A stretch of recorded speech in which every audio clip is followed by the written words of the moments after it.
எடப்பாடி பழனிசாமியின் கதை முடிந்துவிட்டது என்றே நாம் கூறலாம். நேற்று நடந்த சட்டப்பேரவை கூட்டத்தில் எடப்பாடி பழனிசாமி அவர்கள் திமுகவிற்கு ஆதரவாக பேசியதும் பன்னீர்செல்வம் அவர்கள் ஒரே நாடு ஒரே தேர்தல் தீர்மானத்திற்கு எதிராக குரல் எழுப்பியதும் வரவேற்பை பெற்றிருக்கிறது. எடப்பாடி பழனிசாமி அவர்களின் செயல்பாடுகள் அனைத்தும் பாஜகவை எதிர்க்கும் விதமாக இருக்கக்கூடிய நிலையில் எடப்பாடி பழனிசாமி அவர்கள் ஆட்சி செய்த பொழுது செய்த டெண்டர் ஊழல் முறைகேடு கொலை கொள்ளை சம்பவம் ஆதாரங்களுடன் தற்பொழுது நிரூபிக்கப்பட உள்ளதாக தகவலும் வெளியாகி இருக்கிறது. 4 ஆண்டுகால அதிமுக ஆட்சி கவிழாமல் இருந்ததற்கு பாஜக தான் மிக முக்கிய பங்கு வகித்தது என்று ஏற்கனவே பன்னீர்செல்வம் அவர்கள் கூறியிருப்பார்.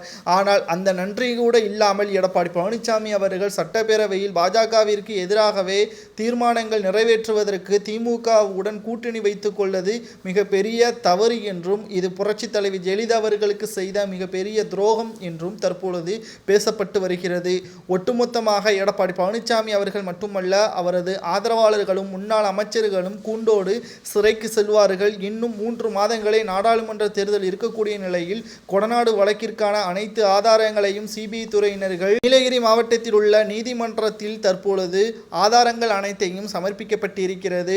கேரளாவில் இருந்து கைது செய்யப்பட்ட 4 குற்றவாளிகள் முன்னாள் அமைச்சரான தங்கமணி வேலுமணி இவர்களின் தொடர்பு இருப்பதாக கொடுத்த வாக்குமூலத்தின் அடிப்படையில் விசாரணை தற்பொழுது முன்னாள் அமைச்சர்களிடம் நடத்தப்படுகிறது.